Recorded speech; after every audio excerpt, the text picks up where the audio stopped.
નમસ્કાર મિત્રો. આપણે ગયા લેક્ચરની અંદર રાષ્ટ્રીય આવકના સંબંધિત ખ્યાલો, જીડીપી, એનડીપી, જીએનપી, એનએનપી અને માથાદીઠ આવકની ચર્ચા કરી હતી મિત્રો. આજના લેક્ચરમાં આપણે ચર્ચા કરવા જઈ રહ્યા છીએ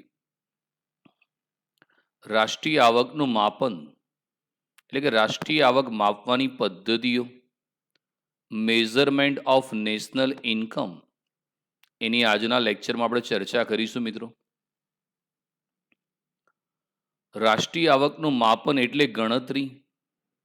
રાષ્ટ્રીય આવકની જુદી જુદી વિભાવનાઓ અર્થને આધારે રજૂ કરવામાં આવે છે. રાષ્ટ્રીય આવકની વિભાવનાઓના ત્રણ અર્થ થાય છે અને તે ત્રણ વિભાવનાના આધારે રાષ્ટ્રીય આવકને ગણવાની ત્રણ પદ્ધતિઓ પ્રચલિત છે.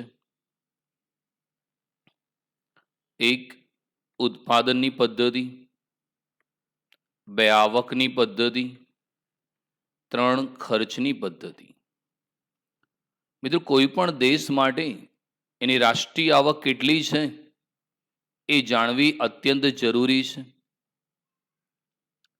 એક વર્ષના સમયગાળા દરમિયાન ખેતી ક્ષેત્ર, ઉદ્યોગ ક્ષેત્ર અને સેવા ક્ષેત્ર દ્વારા ઉત્પન્ન થયેલી અંતિમ વસ્તુઓ અને સેવાઓનું જે બજાર મૂલ્ય છે એને રાષ્ટ્રીય આવક કહેવામાં આવે છે.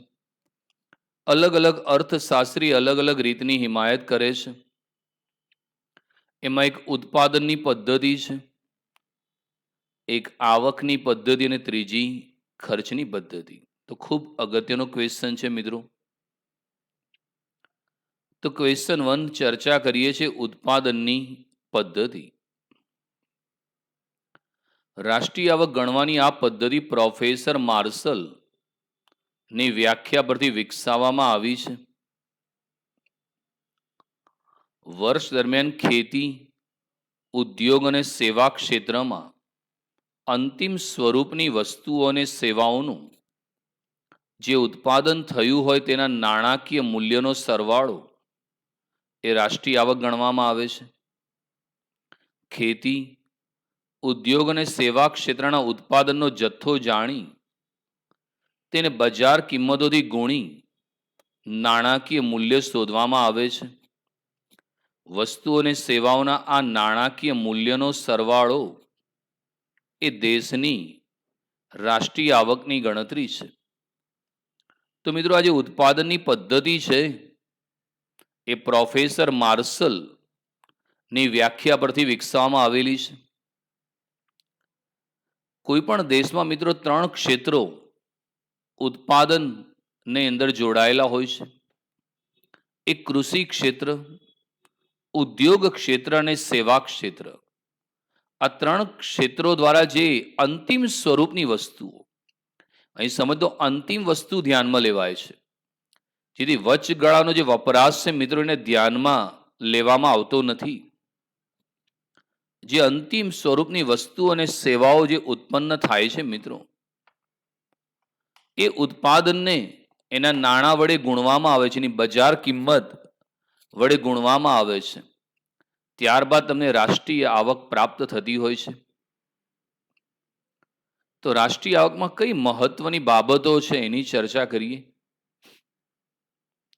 તો પહેલું છે અર્થતંત્રનું જુદા જુદા ક્ષેત્રોમાં વર્ગીકરણ. અર્થતંત્રનું ખેતી, ઉદ્યોગ, સેવા, ખાણ, બાંધકામ, મેન્યુફેક્ચરિંગ, વેપાર, વાણિજ્ય, વાહન વ્યવહાર, સંદેશા વ્યવહાર, બેન્કિંગ, શિક્ષણ જેવા અનેક ક્ષેત્રોમાં વર્ગીકરણ કરવામાં આવે છે. મિત્રો, જ્યારે ઉત્પાદનની પદ્ધતિ દ્વારા રાષ્ટ્રીય આવકની ગણતરી કરવાની હોય તો દેશની અંદર જે અસંખ્ય પ્રવૃત્તિ છે એનું જુદા જુદા ક્ષેત્રોમાં વર્ગીકરણ કરવામાં આવે છે. કારણ કે ભારત દેશમાં કેટલા અલગ અલગ મિત્રો ધંધા, વેપાર અને ઉદ્યોગો લઈને લોકો બેઠા હશે. તો એ દરેક પ્રવૃત્તિનો અલગ અલગ ભાગમાં વર્ગીકરણ થાય છે. જેમ કે ખેતી ક્ષેત્ર, એમાં ખેતી, પશુપાલન, ડેરી ઉદ્યોગ આવી જશે.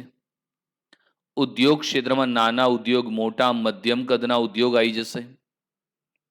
સેવા ક્ષેત્રની અંદર બેન્કિંગ છે, વીમો છે, શિક્ષણ છે, આરોગ્ય છે, વાહન વ્યવહાર છે, સંદેશા વ્યવહાર છે, આવી જશે.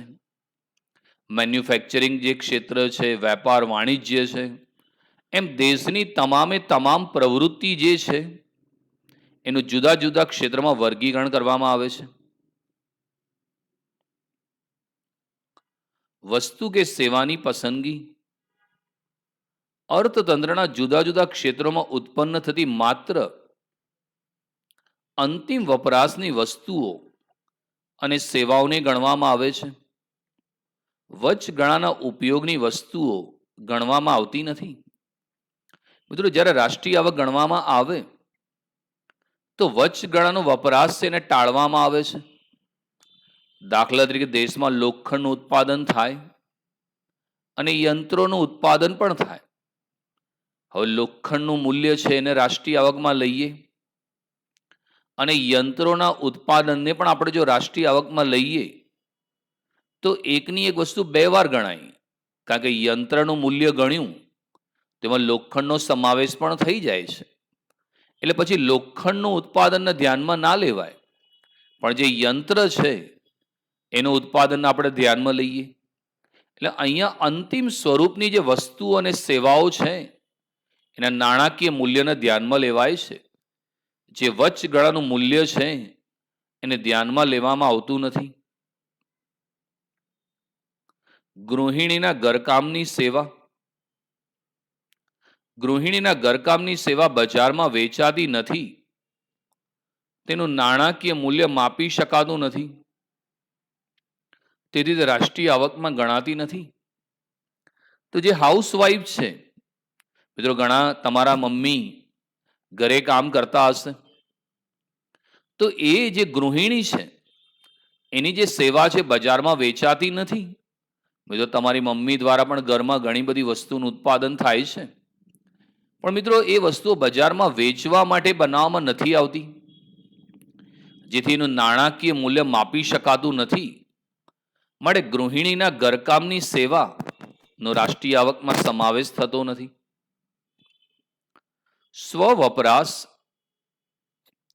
સ્વવપરાશ માટે ઉત્પન્ન થયેલી વસ્તુઓ બજારમાં વેચાતી નથી, તેનું નાણાકીય મૂલ્ય આંકી શકાતું નથી, માટે તે પણ રાષ્ટ્રીય આવકની ગણતરીમાં લેવાતી નથી.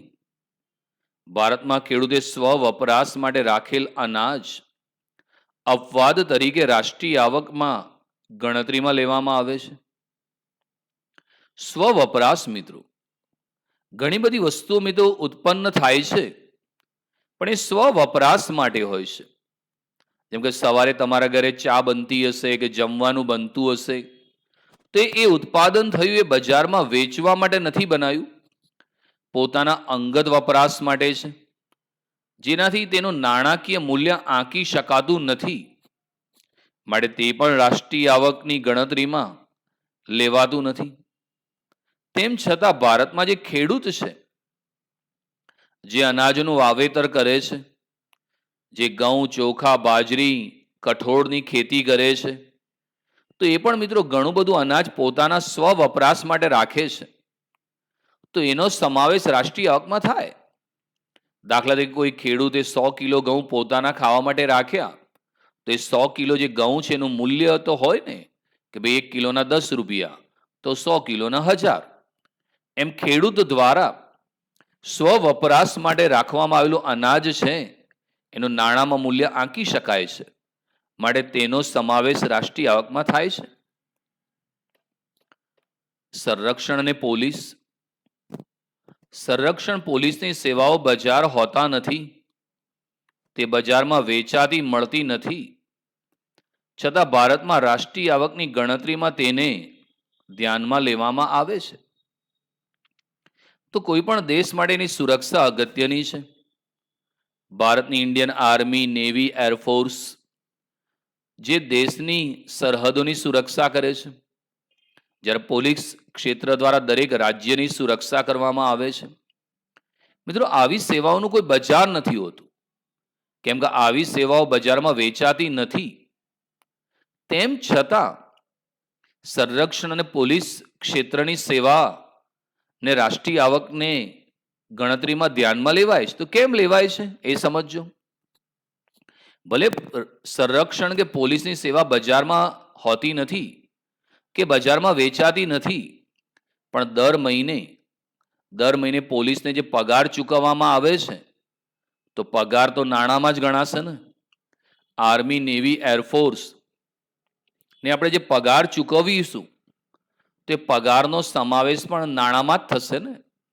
એટલે ભલે એમની સેવા બજારમાં વેચાતી નથી, પણ દર મહિને એમને જે પગાર ચૂકવવામાં આવે છે તે પગારના આધારે એમની તમે ગણતરી કરી શકો છો કે ભાઈ એક વર્ષ દરમિયાન આટલો પગાર ચૂકવાયો, તો એને આધારે એમની સેવાનું મૂલ્ય નાણાંમાં આંકી શકાય અને તેને રાષ્ટ્રીય આવકની ગણતરીમાં ધ્યાનમાં લઈ શકાય છે. આરોપિત ભાડું પોતાનું મકાન બીજાને ભાડે આપ્યું હોત તો જે ભાડું મળી શકત તેને આરોપિત ભાડું કહે છે. તેનું મૂલ્ય રાષ્ટ્રીય આવકમાં ગણાય છે. આરોપિત ભાડું એટલે મિત્રો તમે બધા જે મકાનમાં રહો છો, કેટલાક પોતાના મકાનમાં રહેતા હશે તો કેટલાક ભાડાના મકાનમાં રહેતા હશે. તો પોતાનું મકાન જો મિત્રો આપણે બીજાને ભાડે આપ્યું હોત તો એનું કેટલું ભાડું મળત? 8,000, 10,000, 15,000, 20,000. તો એને આરોપિત ભાડું કહેવામાં આવે છે.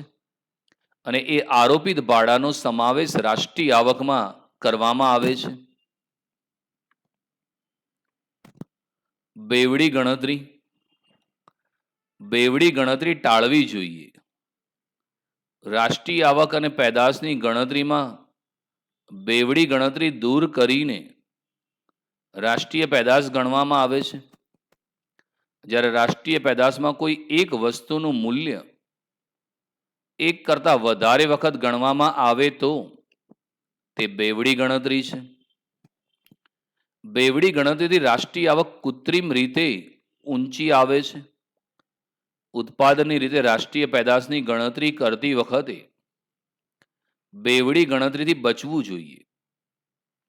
જો રાષ્ટ્રીય પેદાશમાં વર્ષ દરમિયાન ઉત્પન્ન થયેલ લોખંડ અને તેમાંથી બનેલી યંત્રો એમ બંને વસ્તુનું નાણાકીય મૂલ્ય ગણવામાં આવે તો તે બેવડી ગણતરી છે.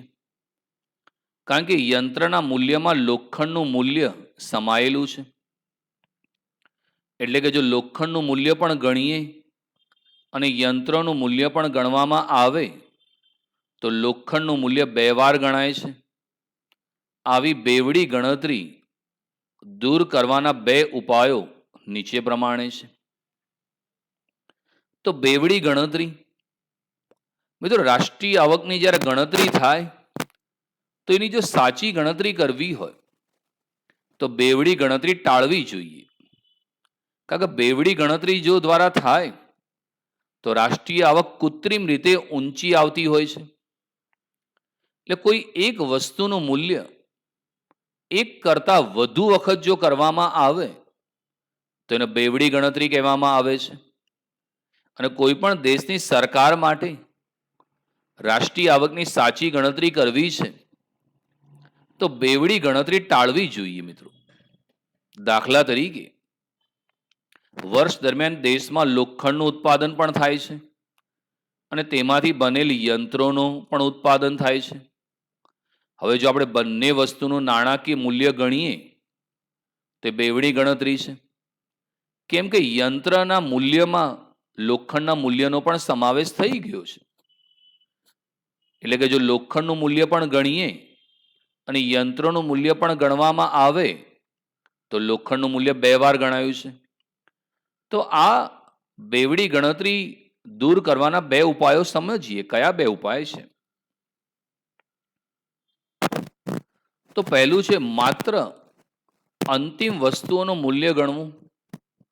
આ પદ્ધતિમાં અર્ધ તૈયાર વચગાળાનો ઉપયોગ ધરાવતી વસ્તુઓનું મૂલ્ય ગણવાને બદલે માત્ર યંત્ર કે જે અંતિમ વસ્તુ છે અને તેમાં લોખંડનું મૂલ્ય સમાયેલું છે, તેના નાણાકીય મૂલ્યને જ ગણવામાં આવે તો બેવડી ગણતરીનો પ્રશ્ન ઉકેલાઈ જાય છે.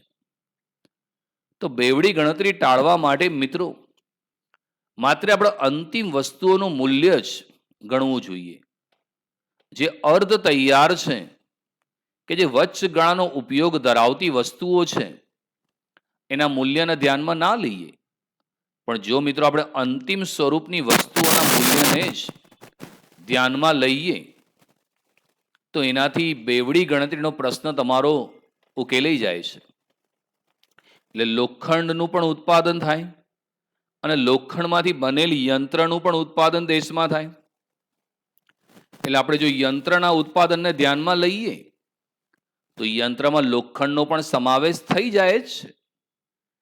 એટલે એક પદ્ધતિ એ છે કે વચગાળાના વપરાશના મૂલ્યને ટાળીએ અને માત્ર અંતિમ વસ્તુનું મૂલ્ય ગણીએ.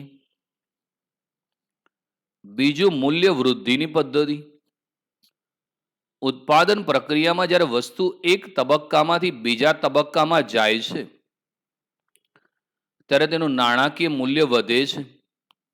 આ વધેલા મૂલ્યને જુદું તારવીને તેનો સરવાળો કરીને રાષ્ટ્રીય પેદાશ ગણવામાં આવે છે.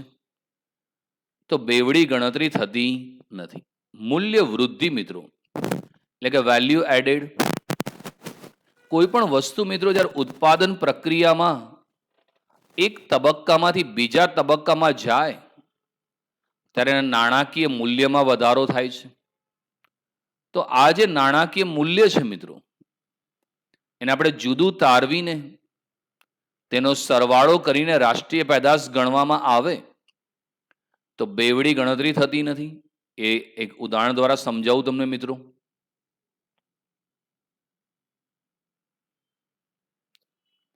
અહીંયા ઉત્પાદનના તબક્કા છે, એની વેચાણ આવક, એનો ખર્ચ છે અને મૂલ્ય વૃદ્ધિ છે.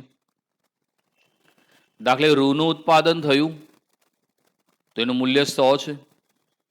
સૂતરનું ઉત્પાદન થયું તો એનું મૂલ્ય 200 છે અને કાપડનું ઉત્પાદન થયું તો 280 છે. હવે જો મિત્રો તમે રૂનું મૂલ્ય પણ ગણો રાષ્ટ્રીય આવકમાં 100, સૂતરનું મૂલ્ય પણ 200 ગણો અને કાપડનું મૂલ્ય પણ 280 ગણો, આ તો બેવડી ગણતરી થઈ. કે કાપડના મૂલ્યમાં સૂતર અને રૂના મૂલ્યનો સમાવેશ થઈ જાય છે. જો બધાનું અલગ અલગ મૂલ્ય ગણીએ તો કુલ 580 થયા. તો મિત્રો આ ખોટી ગણતરી થઈ. તો પછી શું કરી શકાય? તો એક વિકલ્પ એ છે કે આપણે માત્ર અંતિમ વસ્તુ પકડીએ, એટલે રૂને ધ્યાનમાં ના લઈએ, સૂતરને ધ્યાનમાં ના લઈએ, પણ ફક્ત કાપડને ધ્યાનમાં લઈએ. કાપડનું મૂલ્ય કેટલું? 280. તો આપણે અંતિમ સ્વરૂપની વસ્તુને ધ્યાનમાં લઈએ તો રાષ્ટ્રીય આવક સાચી મળે, કારણ કે કાપડમાં રૂ અને સૂતર બંનેનો સમાવેશ થઈ જાય છે. હવે આ જ વસ્તુ જો આપણે મૂલ્ય વૃદ્ધિની પદ્ધતિ દ્વારા તમારે જાણવી છે તો પણ તમે જાણી શકો છો. રૂનું મૂલ્ય 100 હતું અને રૂમાં જ્યારે ઉત્પાદનની પ્રક્રિયા કરીને સૂતર બનાવ્યું તો રૂમાંથી સૂતર બનતા 100ના કેટલા થઈ ગયા? 200. હવે 100ના 200 થયા એટલે રૂનું મૂલ્ય કેટલું વધ્યું? 100 રૂપિયા મૂલ્ય વધ્યું. અને સૂતર 200નું હતું અને એમાંથી કાપડ બન્યું તો 200ના એક તબક્કો આગળ જતા કેટલા થયા? 280. તો 200ના 280 થયેલા એનું મૂલ્ય કેટલું વધ્યું? 80. એટલે રૂ 100 રૂપિયાનું હતું, રૂના 100 અને સૂતર બનતા 200 થયેલું મૂલ્ય 100 રૂપિયા વધ્યું. સૂતર 200નું હતું ને કાપડ 280નું એટલે 80 રૂપિયા મૂલ્ય વધ્યું. તો આ તમે જોઈ લો, આ સાચી રાષ્ટ્રીય આવક તમને પ્રાપ્ત થઈ જાય 280. એટલે રાષ્ટ્રીય આવકની તમારે સાચી ગણતરી કરવી છે મિત્રો તો બે ઓપ્શન છે. કાં તો એક અંતિમ સ્વરૂપની વસ્તુને ધ્યાનમાં લઈ લો 280, કાં તો મૂલ્ય ધ્યાનમાં લો. રૂના 100, 100ના 200 થયા એટલે 100 રૂપિયા મૂલ્ય વધ્યું અને સૂતર 200ના કાપડ 280 એટલે 80 મૂલ્ય વધ્યું. તો તમે આ 280 લઈ લો તો બી સાચી રાષ્ટ્રીય આવક મળી જાય. અથવા અંતિમ સ્વરૂપની વસ્તુ લઈ લો 280, તો પણ મિત્રો તમને સાચી રાષ્ટ્રીય આવક મળી જાય છે. એક કારખાનામાં 100 રૂપિયાનું રૂ લાવવામાં આવે, તેમાંથી 200નું સૂતર બને, 200ના સૂતરમાંથી 280નું કાપડ બને, તો રાષ્ટ્રીય પેદાશમાં 100 + 200 + 280 580નું નાણાકીય મૂલ્ય ગણવામાં આવે તો બેવડી ગણતરી થાય છે. રૂ, સૂતર અને કાપડ બંનેમાં સમાયેલું છે, તેથી રૂનું મૂલ્ય 3 વાર ગણાય છે. આ બેવડી ગણતરી છે. પરંતુ 100નું રૂ, 100નું સૂતર, 80નું કાપડ વધેલું મૂલ્ય ગણવામાં આવે તો 280 મૂલ્ય વધારો, આ જોઈ શકો 280, તો બેવડી ગણતરી થતી નથી. ઉપરના ઉદાહરણમાં કાપડના ઉત્પાદનમાં વપરાયેલા સાધન સામગ્રીનું ખર્ચ શૂન્ય બતાવ્યું, કારણ કે અહીં માની લેવામાં આવ્યું હતું કે રૂનું ઉત્પાદન ગયા વર્ષનું છે, જે અગાઉના વર્ષની રાષ્ટ્રીય પેદાશમાં ગણાયેલું છે. એટલે જો બેવડી ગણતરી ટાળવી હોય તો એક ઓપ્શન એ છે કે તમે અંતિમ સ્વરૂપની વસ્તુને ધ્યાનમાં લો અથવા મૂલ્ય વૃદ્ધિને તમે ધ્યાનમાં લો, તો પણ સાચી રાષ્ટ્રીય આવક મળી શકે છે. પરોક્ષ વેરા અને સબસિડી. વસ્તુની બજાર કિંમતમાં પરોક્ષ વેરા સમાયેલા હોવાથી રાષ્ટ્રીય પેદાશ જાણવા તે પરોક્ષ વેરા બાદ કરવામાં આવે છે અને સરકાર દ્વારા જે સબસિડી અપાતી હોય તે ઉમેરવામાં આવે છે. મિત્રો, જ્યારે પણ રાષ્ટ્રીય આવક ગણવામાં આવે તો દેશના બજારમાં જે વસ્તુઓ વેચાય છે બજારમાં, એ દરેક વસ્તુ પર સરકારનો ટેક્સ એટલે કે જીએસટી સમાયેલો હોય છે. એટલે તમારે સાચી રાષ્ટ્રીય પેદાશ જાણવી છે તો વસ્તુની બજાર કિંમતમાંથી સરકાર દ્વારા જે વેરા લેવામાં આવે છે એની કિંમત બાદ કરવામાં આવે છે. અને ઘણી બધી વસ્તુ પર સરકાર નાણાકીય સહાય એટલે કે સબસિડી આપે છે, એનું મૂલ્ય રાષ્ટ્રીય પેદાશમાં ઉમેરવામાં આવે છે. પુનઃવેચાણ. ભૂતકાળમાં ઉત્પન્ન થયેલી વસ્તુનું જ્યારે ઉત્પાદન થયું ત્યારે રાષ્ટ્રીય પેદાશમાં તેનું મૂલ્ય ગણાઈ ચૂક્યું હોય છે. તેથી હવે જો વસ્તુ ફરીથી વેચવામાં આવે તો તેનું મૂલ્ય ગણાતું નથી. જો ગણીએ તો બેવડી ગણતરી થાય છે. 2000ના વર્ષમાં ખરીદેલું મકાન કોઈ આજે વેચો તો રાષ્ટ્રીય પેદાશમાં ન ગણાય. મિત્રો, રાષ્ટ્રીય આવકની ગણતરીમાં કોઈ પણ વસ્તુનું મૂલ્ય એક જ વાર ગણવામાં આવે છે, કારણ કે ભૂતકાળમાં જે વસ્તુનું ઉત્પાદન થયું ત્યારે એનો સમાવેશ રાષ્ટ્રીય પેદાશમાં થઈ ચૂક્યો છે. પછીને ફરીથી રીસેલ પુનઃ વેચાણ કરવામાં આવે અને એ પણ તમે જો ધ્યાનમાં લો તો બેવડી ગણતરી થાય છે. દાખલા તરીકે તમે 2010માં એક મકાન ખરીદ્યું તો એ વખત એનો સમાવેશ રાષ્ટ્રીય આવકમાં થઈ જાય. 2021 કે 2022માં તમે આ ઘર વેચી દો તો ફરીથી એનો સમાવેશ રાષ્ટ્રીય આવકમાં ન થાય, કારણ કે 2000ના વર્ષમાં જ્યારે મકાન ખરીદેલું ત્યારે એનો સમાવેશ રાષ્ટ્રીય આવકમાં થઈ ગયો હતો. ફરીથી તમે પુનઃ વેચાણ કરો તો એ સમાવેશ ના થાય. ઘસારો બાદ કરવો. ઉત્પાદન પ્રક્રિયા દરમિયાન મૂડી સાધનોને લાગતા ઘસારાને બાદ કરીને રાષ્ટ્રીય પેદાશ ગણવામાં આવે છે. તો મિત્રો, જ્યારે પણ રાષ્ટ્રીય પેદાશની ગણતરી કરવામાં આવે તો ઉત્પાદનની પ્રક્રિયા દરમિયાન જે મકાન, યંત્રો, ઓજારોનો ઉપયોગ થયો એની વપરાશ થવાના કારણે એના મૂલ્યમાં ઘટાડો થયો, જેને ઘસારો કહેવામાં આવે છે. તો એ જે સાધનનો ઘસારો છે એને રાષ્ટ્રીય પેદાશમાંથી બાદ કરવામાં આવે છે. નિકાસ મૂલ્ય ઉમેરવામાં આવે છે. તો મિત્રો, જે વસ્તુનું ઉત્પાદન તમે ભારતમાં કર્યું અને એની નિકાસ તમે બીજા દેશમાં કરી તો એ કમાણી ભારતની અંદર આવશે. તો એ જે નિકાસનું મૂલ્ય છે એ રાષ્ટ્રીય પેદાશમાં ઉમેરવામાં આવે છે. દાણચોરી કે ગેરકાયદેસર વસ્તુનું મૂલ્ય ગણતરીમાં લેવાતું નથી.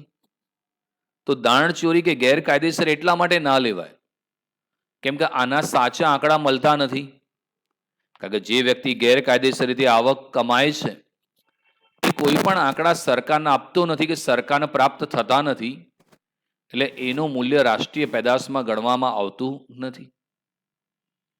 તો મિત્રો, આપણે ઉત્પાદન પદ્ધતિ દ્વારા રાષ્ટ્રીય આવકની ગણતરીની ચર્ચા કરી. તો હવે મિત્રો આપણે ચર્ચા કરીએ છીએ જે ખર્ચની પદ્ધતિ છે એ દ્વારા રાષ્ટ્રીય આવક કેવી રીતે મળે છે એને આપણે સમજીશું મિત્રો. તો હવે મિત્રો આપણે ચર્ચા કરીએ છીએ આવકની પદ્ધતિ. રાષ્ટ્રીય આવક માપવાની આવકની પદ્ધતિ પ્રોફેસર પીગુ ની વ્યાખ્યા પરથી વિકસાવવામાં આવી છે. વર્ષ દરમિયાન દેશના નાગરિકો અને રાજ્ય જે આવક પ્રાપ્ત કરે છે તેનો સરવાળો કરવાથી રાષ્ટ્રીય આવક જાણી શકાય છે. રાષ્ટ્રીય આવક માપવાની આવકની પદ્ધતિમાં ઉત્પાદનના 4 સાધનો જમીન, મૂડી, શ્રમ અને નિયોજક ને મળતું ભાડું, વ્યાજ, વેતન અને નફારૂપી આવકનો સરવાળો કરવામાં આવે છે. આ સરવાળોમાં વિદેશમાંથી મળતી આવક ઉમેરવાની અને આપણા દેશમાં વપરાયેલા વિદેશી સાધનોનું ભાડું, વ્યાજ, વેતન અને નફારૂપી જે ચૂકવણી કરી હોય તે બાદ કરવામાં આવે છે. તો અગાઉ મિત્રો આપણે પ્રોફેસર માર્શલની ઉત્પાદનની પદ્ધતિ દ્વારા રાષ્ટ્રીય આવકની ગણતરી સમજ્યા હતા. હવે આપણે આવકની પદ્ધતિ સમજીએ. આ પદ્ધતિ પ્રોફેસર પીગુ ની વ્યાખ્યા પરથી વિકસાવવામાં આવી છે. તો એક વર્ષના સમયગાળા દરમિયાન જે દેશના નાગરિકો છે અને રાજ્ય અને કેન્દ્ર સરકાર જે આવક પ્રાપ્ત કરે છે તેનો સરવાળો કરવાથી દેશની રાષ્ટ્રીય આવક જાણી શકાય છે. કોઈ પણ દેશમાં ઉત્પાદનના 4 સાધનો સંકળાયેલા હોય છે. એ 4 સાધનો જે છે જમીન, મૂડી, શ્રમ અને નિયોજક છે. એમાં જમીનને ભાડા સ્વરૂપે આવક મળે છે, મૂડીને વ્યાજ સ્વરૂપે, શ્રમને વેતન સ્વરૂપે અને નિયોજકને નફા સ્વરૂપે.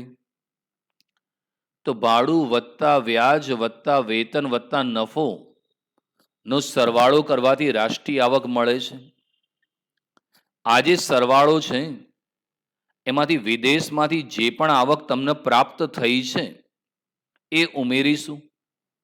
કારણ કે ભારતનું ઘણી બધી વસ્તુઓ બીજા દેશમાં નિકાસ કરવામાં આવે છે અને જે આવક ભારતમાં આવી એ વિદેશમાંથી મળતી આવક ઉમેરવામાં આવે છે. અને જે પણ વસ્તુની તમે આયાત કરી અથવા બીજા દેશથી મંગાવી એને તમે જે ભાડું ચૂકવ્યું, વ્યાજ ચૂકવ્યું, વેતન ચૂકવ્યું, નફો ચૂકવ્યો તે તેમાંથી બાદ કરવામાં આવે છે. મિત્રો, મહત્વની બાબતોની ચર્ચા કરીએ. એક સાધનોની આવક ગણવી. એમાં પહેલું છે ભાડાની આવક. જમીન, મકાન વગેરેને જે ભાડું મળે છે તે આવક તરીકે ગણાય છે. પોતાના મકાનમાં રહેતા હોય તેમને પણ ભાડાની આવક મળે છે જેને આરોપિત ભાડું ગણાય છે. પુસ્તકોના કોપીરાઇટ્સ, પેટન્ટ જેવા અધિકારોને કારણે મળતી આવક ગણવામાં આવે છે. તો મિત્રો, જ્યારે આવકની પદ્ધતિ દ્વારા તમે રાષ્ટ્રીય આવક ગણો છો તેમાં સૌપ્રથમ એક ભાડાની આવક છે. જમીન, મકાન વગેરેને ભાડું પ્રાપ્ત થાય છે તો એ આવકનો સમાવેશ રાષ્ટ્રીય આવકમાં થાય છે. પોતાનું મકાન જો ભાડે આપ્યું હોત તો કેટલું ભાડું મળી શકત એના આરોપિત ભાડું ગણાય છે. તેનો સમાવેશ પણ રાષ્ટ્રીય આવકમાં થાય છે. આ ઉપરાંત પુસ્તકો, ફિલ્મો કે ક્રિકેટ મેચોના કોપીરાઇટ્સ કે પેટન્ટ જેવા અધિકારોને કારણે જેમને આવક મળે એને પણ ભાડાની આવકમાં સમાવેશ કરવામાં આવે છે મિત્રો. બીજું, વ્યાજની આવક. લોકોને વર્ષ દરમિયાન મૂડી પર જે વ્યાજ મળે છે તેની ગણતરી થાય છે, પરંતુ રાજ્ય તરફથી મળતું વ્યાજ બાકાત રખાય છે, કારણ કે રાજ્ય કરવેરા દ્વારા આવક મેળવે છે અને વ્યાજ દ્વારા એ નાણું ચૂકવે છે, એટલે માત્ર નાણાંની હેરફેર થાય છે. તો વર્ષ દરમિયાન મિત્રો ઘણા બધા લોકોને વ્યાજ સ્વરૂપે આવક પ્રાપ્ત થાય છે. દેશના કરોડો લોકોના બેંકમાં ખાતા છે, પોસ્ટમાં ખાતા છે, તેમને વ્યાજ સ્વરૂપે આવક પ્રાપ્ત થતી હોય છે મિત્રો. તો એનો સમાવેશ રાષ્ટ્રીય આવકમાં થાય છે, પણ રાજ્ય સરકાર તરફથી મળતું વ્યાજ ધ્યાનમાં નથી લેવાતું, કારણ કે કોઈ પણ દેશની રાજ્ય સરકાર છે એ કરવેરા દ્વારા આવક પ્રાપ્ત કરે છે અને બદલામાં લોકોને વ્યાજ ચૂકવે છે, એટલે માત્ર નાણાંની હેરફેર જ થતી હોય છે. માટે રાજ્ય સરકાર દ્વારા મળતું વ્યાજ ને ધ્યાનમાં લેવામાં આવતું નથી. વેતનની આવક. શ્રમિકોને વર્ષ દરમિયાન તેમના કાર્યના બદલામાં જે વેતન અને પગાર મળે છે તે ગણવામાં આવે છે.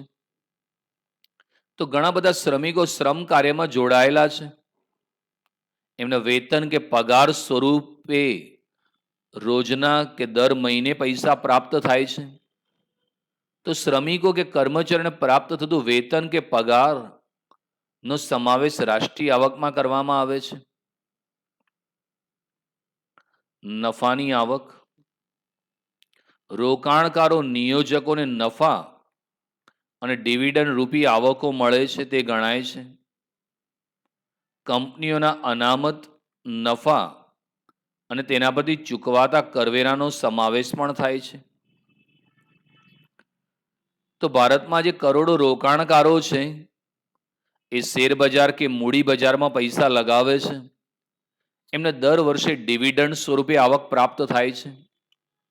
આ જે નિયોજકો છે, જે ધંધાના માલિકો છે, જે જોખમ અને અનિશ્ચિતતા ઉઠાવે છે, એમને નફા સ્વરૂપે આવક મળે છે. તે બધી જ નફા કે ડિવિડન્ડ સ્વરૂપે મળતી આવક એ રાષ્ટ્રીય આવકમાં ગણવામાં આવે છે મિત્રો. ન ગણવામાં આવતી આવકો. રાષ્ટ્રીય આવક ગણવાની પદ્ધતિમાં બક્ષિસ, ઇનામ, ભેટ કે લૂંટની આવક, ચોરી, બેકારી ભથ્થાની આવક કે વૃદ્ધા અવસ્થામાં મળતી સરકારી સહાયની આવક, લોટરીની આવક વગેરે જેવી આવકો રાષ્ટ્રીય આવકમાં ગણવામાં આવતી નથી. તો રાષ્ટ્રીય આવકની અંદર અમુક આવકો ધ્યાનમાં નથી લેવાતી. ઘણી બધી વસ્તુ લોકોને ગિફ્ટમાં મળે છે, ઇનામમાં મળે છે, ભેટમાં મળે છે, તો એ આવક રાષ્ટ્રીય આવકમાં મળતી નથી, ગણાતી નથી. કોઈ ચોર કે લૂંટ દ્વારા મેળવેલી આવક, એનો સાચો આંકડો મળવો મુશ્કેલ છે. ચોરી દ્વારા પ્રાપ્ત થયેલી આવક, એનો સમાવેશ પણ રાષ્ટ્રીય આવકમાં થતો નથી. બેકારી ભથ્થું. ઘણી જગ્યાએ જે બેરોજગાર વ્યક્તિ છે એને સરકાર બેરોજગારી ભથ્થું આપે છે. ઘણા વૃદ્ધોને સરકાર તરફથી પેન્શન આપવામાં આવે, સહાય આપવામાં આવે, એનો સમાવેશ પણ રાષ્ટ્રીય આવકમાં થતો નથી, કારણ કે એ આવક એમણે કમાઈ નથી છતાં એમને પ્રાપ્ત થાય છે, માટે એનો સમાવેશ રાષ્ટ્રીય આવકમાં થતો નથી. સરકાર દ્વારા અપાતી સબસિડી બાદ કરવામાં આવે છે. મિત્રો ઘણી બધી વસ્તુ પર સબસિડી મળે છે, જેમ કે ગેસના સિલિન્ડર પર સબસિડી હોય છે, ખેડૂતોને મળતા ખાતર ઉપર સબસિડી હોય છે, ઘણી લોન ઉપર સબસિડી હોય છે. તો રાષ્ટ્રીય આવકની ગણતરીમાં આ જે સબસિડી છે એની રકમ બાદ કરવામાં આવે છે. વિદેશની ચોખ્ખી આવક ઉમેરવામાં આવે છે. ચોખ્ખી આવક એટલે વિદેશમાંથી તમે નિકાસ દ્વારા જે આવક કમાયા એમાંથી તમે જે આયાત કરી અને જેની જે ચૂકવણી કરી એને બાદ કરવાની. તો વિદેશમાંથી મળતી નિકાસ આવક એમાંથી આયાતની ચૂકવણી બાદ કરો તો ચોખ્ખી નિકાસ આવક કહેવાય, એ ઉમેરવામાં આવે છે. વપરાશી માલના સોદામાંથી મળતા કમિશન કે દલાલીની આવક ગણાય છે. તો ઘણા મિત્રો કમિશન કે દલાલી દ્વારા આવક મેળવે છે. કોઈ જમીનના દલાલ, કોઈ મકાનના દલાલ, કોઈ અનાજના કમિશન એજન્ટ, તો એ માલના સોદા કરતા હોય છે, એમને આડત દલાલી કમિશન મળતું હોય છે. તો એનો સમાવેશ પણ રાષ્ટ્રીય આવકમાં થાય છે. જે આવકોથી અર્થતંત્રમાં વસ્તુ અને સેવાના ઉત્પાદનનો પ્રવાહ વહેતો હોય, જેનાથી અર્થતંત્રમાં વસ્તુઓનું નાણાકીય મૂલ્યમાં વધારો થતો હોય, તેવી આવકો ગણવામાં આવે છે.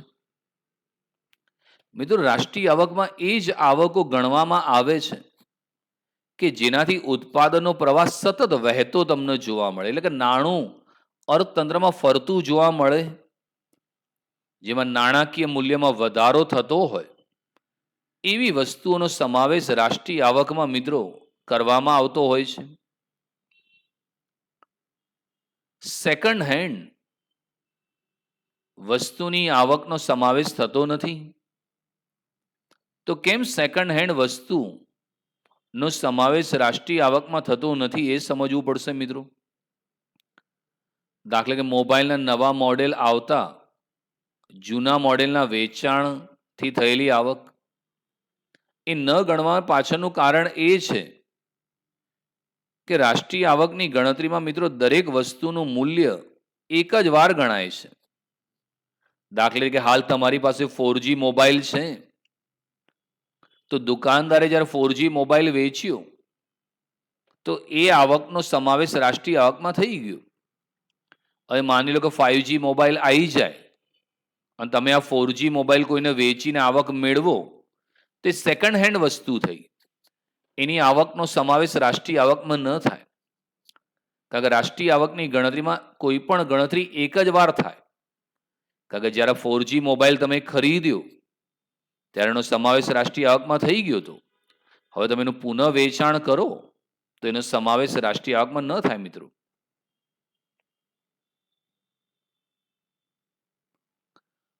હવે ત્રીજી લઈએ ખર્ચની પદ્ધતિ. મિત્રો, રાષ્ટ્રીય આવક 3 પદ્ધતિ દ્વારા ગણાય છે. પહેલા આપણે ઉત્પાદન પદ્ધતિની ચર્ચા કરી, ત્યારબાદ આવકની પદ્ધતિ ને હવે ખર્ચની પદ્ધતિ લઈએ છીએ. પ્રોફેસર ફિશરની વ્યાખ્યા ઉપરથી આ પદ્ધતિ વિકસાવવામાં આવી છે.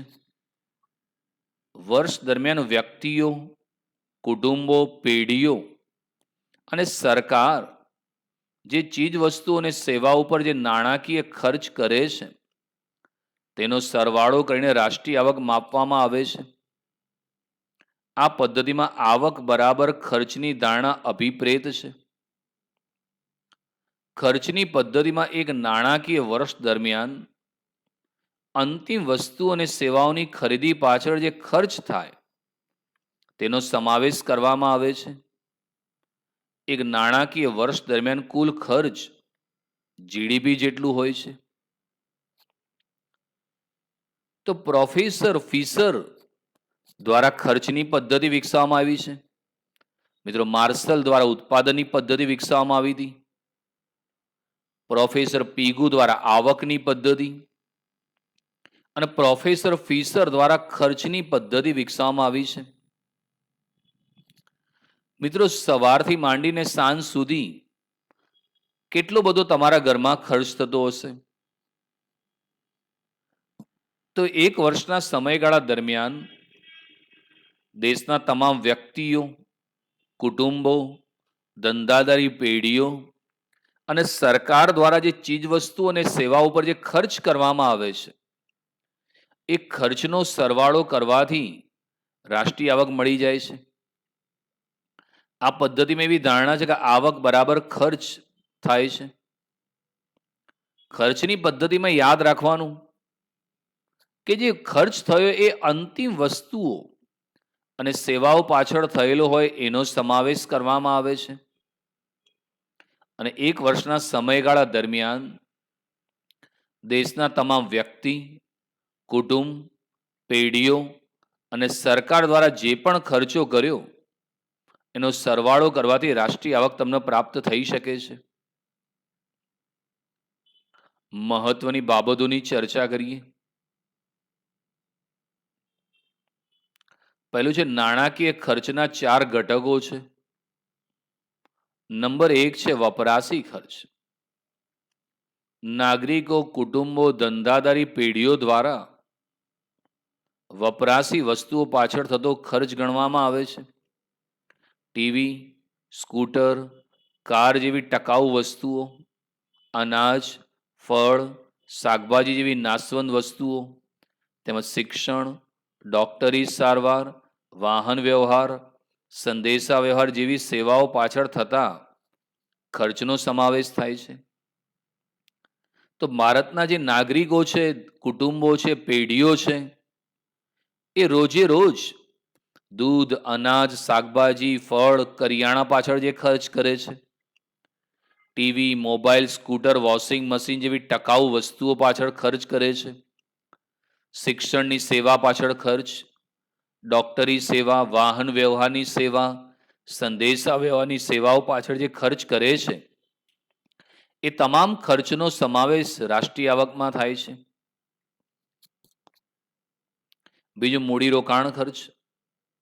નાગરિકો, કુટુંબો, ધંધાદારી પેઢીઓ જે મૂડીરોકાણ ખર્ચ કરે છે તેની ગણતરી થાય છે. કારખાનાનું મકાન, પ્લાન્ટ, યંત્ર સામગ્રી, વ્યવસાય માટે જરૂરી વસ્તુઓ, સાધન પર થયેલ ખર્ચ મૂડીરોકાણ ખર્ચ ગણાય છે. તો વપરાશી ખર્ચ ઉપરાંત મૂડીરોકાણનો ખર્ચ દેશના નાગરિકો દ્વારા, કુટુંબો દ્વારા અને ધંધાદારી પેઢીઓ દ્વારા ઘણું બધું મૂડીરોકાણ થતું હોય છે. જેમ કે તમે મકાનમાં રોકાણ કર્યું છે, ફેક્ટરીનો માલિક કારખાનામાં રોકાણ, યંત્ર સામગ્રીમાં રોકાણ કરતા હોય છે, ડોક્ટર, વકીલ જેવા વ્યવસાયી લોકો પણ પોતાની વસ્તુઓ, સેવાઓ પાછળ મૂડીરોકાણ કરે છે. એનો ખર્ચ પણ મિત્રો ધ્યાનમાં લેવાય છે. ત્રીજું સરકારી ખર્ચ છે.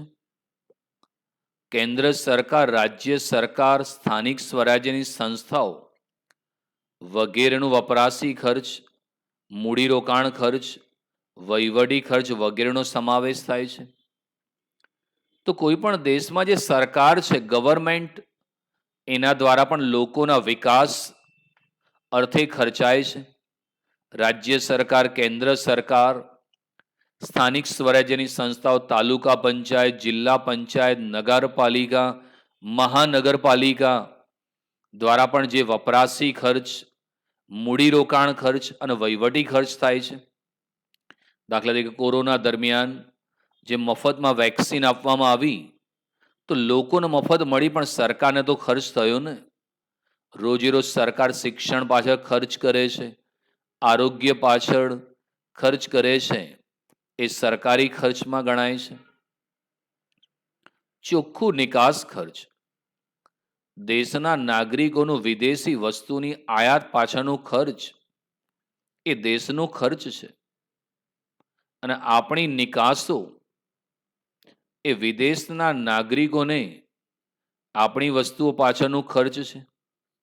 તેથી તે બંને વચ્ચેનો તફાવત એ ચોખ્ખી નિકાસો છે, જેનો સમાવેશ રાષ્ટ્રીય આવકમાં થાય છે.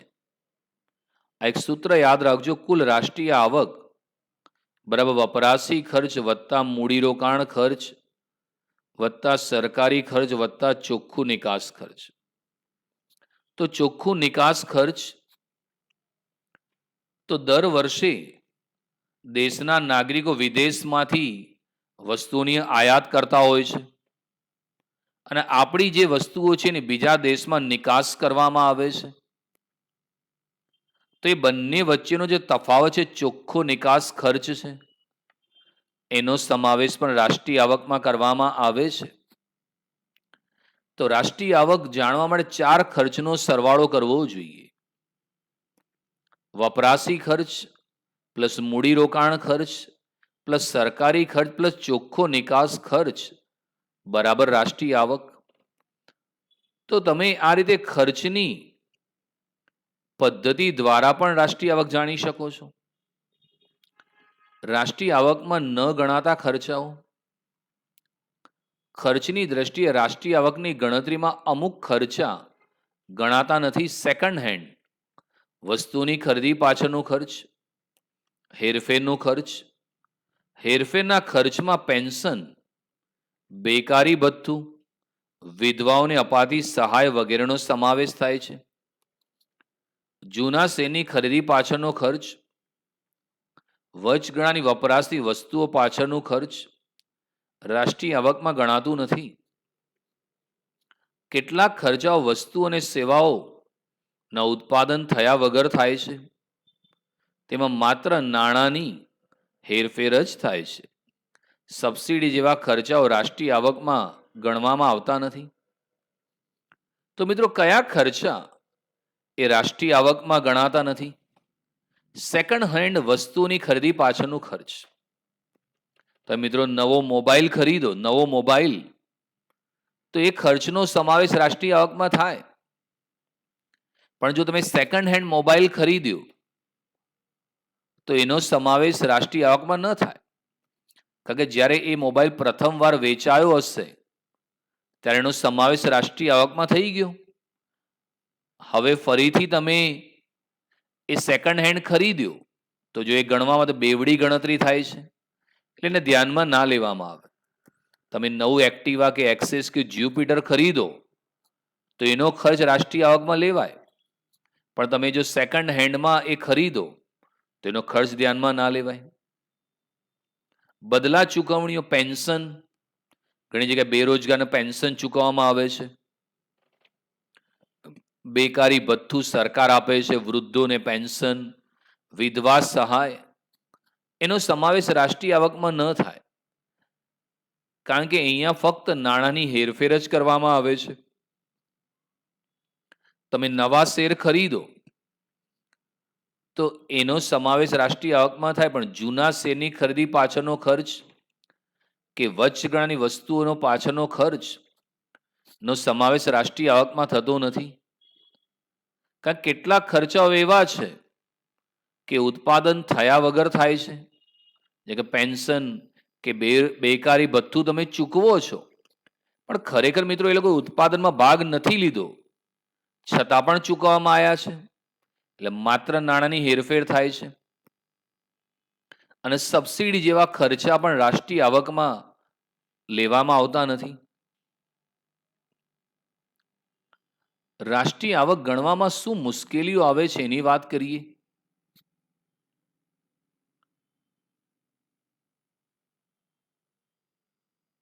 તો મિત્રો, એની ચર્ચા આપણે પછી કરીએ. પણ આજના લેક્ચરની અંદર મિત્રો આપણે રાષ્ટ્રીય આવક ગણવાની 3 જુદી જુદી પદ્ધતિઓની ચર્ચા કરી, જેમાં ઉત્પાદન પદ્ધતિ, આવક પદ્ધતિ અને ખર્ચની પદ્ધતિનો આપણે ચર્ચા કરી, જે પરીક્ષાની દ્રષ્ટિએ 5 માર્ક માટે ખૂબ જ ઉપયોગી છે. મિત્રો, આમાંથી કોઈ પણ એક પદ્ધતિ તમને પરીક્ષાની અંદર પૂછી શકાય. તો રાષ્ટ્રીય આવક ગણવાની 3 પદ્ધતિઓ છે. મિત્રો, ઉત્પાદન પદ્ધતિ પ્રોફેસર માર્શલ દ્વારા વિકસાવવામાં આવી હતી.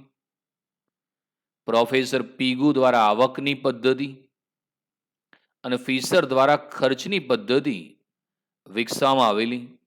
આ ત્રણેય પદ્ધતિઓ દ્વારા મિત્રો રાષ્ટ્રીય આવકનું માપન થઈ શકે છે.